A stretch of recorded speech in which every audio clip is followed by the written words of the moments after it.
बहुत पुरानी बात है। एक राज्य में एक धनवान कुमार रहा करता था। उसके पास बहुत सारी संपत्ति थी, पर उनकी देखभाल करने के लिए एक भी पुत्र नहीं था। उसकी पत्नी बार बार बेटी को जन्म देती थी, इससे वह तंग आ चुका था। उस जमाने में बेटे और बेटी में फ़र्क किया जाता था। परिवार में बेटों की अहमियत ज़्यादा थी। इस बार भी कुमार की पत्नी माँ बनने वाली थी। बच्चे के जन्म का समय नज़दीक आने पर पत्नी जब रिवाज के अनुसार मायके जाने लगी तो पति ने कहा, इस बार भी अगर बेटी लेकर आई तो मैं तुझे व्यापारी को बेच दूंगा। पति की बात सुनकर पत्नी डर गई। भाग्य के फिर देखो, इस बार भी एक सुंदर कन्या का जन्म हुआ। लड़की देखकर कुमारिन के हाथ पांव फूल गए। किसी को कुछ खबर होने से पहले ही उसने दिल पर पत्थर रखकर उस नवजात शिशु को एक बर्तन में डालकर ढक्कन लगाकर नदी में बहा दिया। बर्तन पानी की लहरों में हिलोरे खाता हुआ बह चला। एक धोबी नदी में कपड़े धो रहा था। उसने पानी की मझधार में बहकर आते हुए एक बर्तन को देखा। धोबी तैरता हुआ बर्तन के पास गया। अंदर देखने की उत्सुकता से उसने बर्तन का ढक्कन हटाया। अंदर सोई एक नवजात बच्ची को देखकर उसकी आंखें खोली की खोली रह गईं। वह जब बर्तन को हाथ से घसीटते हुए नदी के किनारे की ओर लौट रहा था, अचानक आसमान में उड़ती मादा चील उस पर झपटी और बच्ची को झट से उठाकर उड़ चली। धोबी देखता रह गया। चील बच्ची को पीपल के पेड़ के ऊपर बने अपने घोंसले पर ले गई। उस सुंदर छोटी बच्ची को देखकर चील की ममता जाग उठी। वह उसे खा ना सकी। उसने उसे अपनी बेटी की तरह पाल पोस कर बड़ा करने का निश्चय किया। अब रोज़ जहाँ भी अच्छी चीज़ खाने की देखती, चील उसे झपट कर ले आती और बेटी को खिलाती। चील की बेटी धीरे धीरे बड़ी होने लगी। किसी के घर में जब लोग अच्छे कपड़े धोकर धूप में सूखने के लिए बाहर डाल देते, चील उन्हें उठाकर ले आती और अपनी बेटी को पहनाती।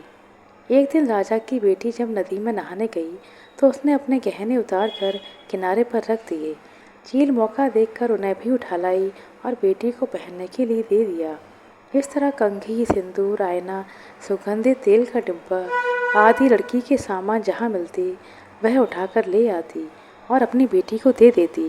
धीरे धीरे पीपल के पेड़ पर ही चील की बेटी बड़ी होने लगी और एक खूबसूरत युवती बन गई। चील को उसकी चिंता होने लगी। चील ने एक दिन अपनी बेटी से कहा, तू अब बड़ी हो गई है, मैं तुझे छोड़कर रोज़ दूर चली जाती हूँ। तुझे कोई नुकसान ना पहुँचाए ऐसा मुझे लगता है। मुझे हर पर डर लगता रहता है। अब से अगर कोई मुसीबत आए या तुझे डर लगे तो यह गाना गाना, मैं झट तुम्हारे पास उड़कर आ जाऊँगी। एक दिन एक सौदागर उसी रास्ते से जा रहा था। गर्मी से राहत पाने के लिए वह उस पीपल के पेड़ की छांव में बैठ गया। अचानक एक लंबा बाल उसके हाथ पर आ गिरा। उसने ऊपर नज़र उठाकर देखा तो चील की सुंदर बेटी दिखाई दी। वह उस समय कंघी कर रही थी। उसने कभी किसी इंसान को नहीं देखा था। जब सौदागर ने उसे सवाल पूछना शुरू किया, तुम कौन हो? अप्सरा हो या पिशाचिनी हो जो पेड़ के ऊपर रहती हो? इंसान हो तो पेड़ पर क्यों रहती हो? उसकी बातें सुनकर वह डर गई। गाना गाकर चील माँ को बुलाने लगी। बेटी की आवाज़ सुनते ही चील वक्त पर वहाँ पहुँची और बेटी को बड़े प्यार से बुलाने का कारण पूछा। बेटी ने बिना कुछ कहे नीचे खड़े आदमी की ओर इशारा किया। चील माँ ने उस सुंदर जवान आदमी को देखकर सोचा कि अगर इसके साथ मेरी बेटी की शादी हो जाए तो मेरी सारी चिंता दूर हो जाएगी। वह नीचे उड़कर सौदागर के पास गई और उसे अपनी बेटी के बारे में सब कुछ बता दिया। सौदागर ने कहा, मैं एक रईस व्यक्ति हूँ, लेकिन मेरी पहले से ही 7 बेबियाँ हैं। अगर तुम्हें इस बात से कोई आपत्ति नहीं तो मैं तुम्हारी सुंदर बेटी से शादी करने के लिए तैयार हूँ। मैं तुम्हें यकीन दिलाता हूँ कि उसे बहुत ही प्यार से रखूँगा और कभी कोई कष्ट नहीं होने दूँगा। चील माँ कुछ देर के लिए सोचती रही, फिर अपनी बेटी को समझा बुझाकर पेड़ के नीचे ले आई। उसने अपनी बेटी का हाथ सौदागर के हाथों में दे दिया। उसने माँ से बिछड़ने के गम में रोती भिलकती हुई बेटी से कहा, जब भी तुझे मेरी ज़रूरत पड़े वह गाना गाकर मुझे बुला लेना, मैं तुरंत हाजिर हो जाऊंगी। सौदागर चील की सुंदर बेटी को घर ले गया और बहुत ही प्यार से उसके साथ जीवन बिताने लगा। यह बात उसकी पहली पत्नियों को सहन नहीं हुई और वे चील की बेटी से ईर्ष्या करने लगी। वे छल कपट से उसे कष्ट पहुंचाने लगीं। एक दिन सातों पत्नियों ने आकर उसे सबके लिए खाना बनाने को कहा। चील की बेटी की आंखों के आगे अंधेरा छा गया। खाना बनाना तो दूर, उसने आज तक कभी किसी को खाना बनाते हुए भी नहीं देखा था। उसे कुछ नहीं सूझा। रोती बिलखती वह घर के पीछे लगी केले के पौधों में छिपकर अपनी माँ को बुलाने लगी। झट से चील उसके आगे हाजिर हो गई और बड़े प्यार से बुलाने का कारण पूछा। बेटी ने कहा, माँ, मेरी सौतों ने मिलकर मुझे अकेले सबके लिए खाना बनाने को बोला है, लेकिन मुझे तो कुछ नहीं आता। अगर मैंने नहीं बनाया तो वे मेरे पति के आगे मेरी चुगली करके मुझे नुकसान पहुंचाएंगी। चील माँ ने कहा, बेटी तू डर मत, मैं जैसा बोलती हूँ तू वैसा ही करती जा। एक बर्तन में पानी डालकर उसमें एक चावल डाल देना, दूसरे बर्तन में पानी डालकर एक पत्तेदार सब्जी का पत्ता डाल देना। दोनों बर्तनों पर ढक्कन लगाकर नीचे एक एक लकड़ी देकर तू घर से बाहर आकर बैठी रहना। देखना दोनों अक्षय बर्तनों में भात और सब्जी तैयार मिलेगी। ऐसा कहकर चील उड़ गई। बेटी ने ठीक वैसा ही किया। रसोई तैयार होने के बाद उसने अपनी सौतों को भात खाने के लिए बुलाया। सात सौतों ने अपनी अपनी थालियों के नीचे एक छेद करके रखा था। जैसे ही वह भात और सब्जियों का रस परोसती, छेद से सारा बह जाता। दोबारा कहती, भात खत्म हो गया है और लेकर आओ। अच्छे बर्तन से खाना परोसने के कारण खत्म नहीं हो रहा था। अंत में सातों सौतें हार कर शर्म से उठकर वहाँ से चली गईं। एक दिन सातों सौतों ने मिलकर चील की बेटी को गाय वाला घर गौशाला साफ करने के लिए कहा। उसे कहाँ सफाई करने की आदत थी, उसने कभी कुछ किया ही नहीं था। वह गोहानी में जाकर गायों के बीच रोती हुई चील माँ को बुलाने लगी। चील माँ रोज की तरह झट से बेटी के पास आ पहुंची और बड़े प्यार से बुलाने का कारण पूछा। बेटी ने अपनी परेशानी बताई। चील माँ बोली, तू झाड़ू की एक काठी लेकर गुहानी के इस छोर से दूसरे छोर तक फिरती जा। देखना पूरी गुहानी एक बार में साफ हो जाएगी। कहकर चील माँ उड़ चली। माँ के कहे अनुसार बेटी ने काम किया और देखते ही देखते गुहानी एकदम चमक उठी। सौदागर चील की बेटी के कामकाज को देखकर प्रसन्न हुआ और उसे और ज़्यादा प्रेम से रखने लगा। इस तरह दिन बीतने लगे। हर साल की तरह एक त्योहार आ गया।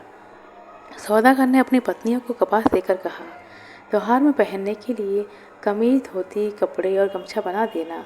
कौन कितने सुंदर कपड़े बुन सकता है, मैं देखना चाहता हूँ। सातों पत्नियां कपास को धोकर धुनकर सूत निकालकर तांत में कपड़े बुनने लगीं। मगर चील की बेटी को यह सब कुछ नहीं आता था। वह रोनी सूरत लिए कपास हाथ में पकड़े बैठी रही। सातों सौतों ने सोचा, इस बार तो बुरी तरह फंस गई। कपड़ा ना दे पाने पर सौदागर इसे क्या करेगा पता नहीं, और मन ही मन खुश होने लगी। उधर त्योहार का दिन करीब आ रहा था। चील की बेटी घर के पीछे केले के बगीचे में छिपकर माँ को बुलाने लगी। इस बार भी चील माँ ने उपाय दिया, तू चिंता मत कर, जब तक मैं जीवित हूँ तुझे कुछ नहीं होने दूंगी।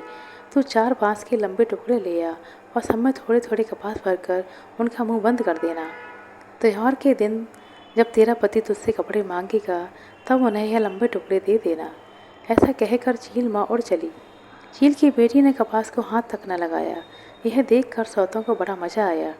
त्योहार के दिन पति के पैरों को छूकर प्रणाम करके एक एक कर सातों पत्नियों ने सुंदर कपड़े दिए और बदले में पति का प्रेम और आशीर्वाद मिला।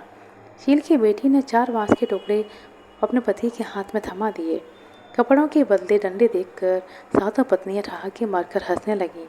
सौदागर को बहुत गुस्सा आया। कहने लगा, ये सब क्या है? तुमने कपड़े तैयार नहीं किए हैं, तुम्हारे बने हुए कपड़े कहाँ हैं? उसने छोटी पत्नी को फटकार लगाई। चील की बेटी ने विनम्रता से कहा, इन्हें खोलकर देखिए।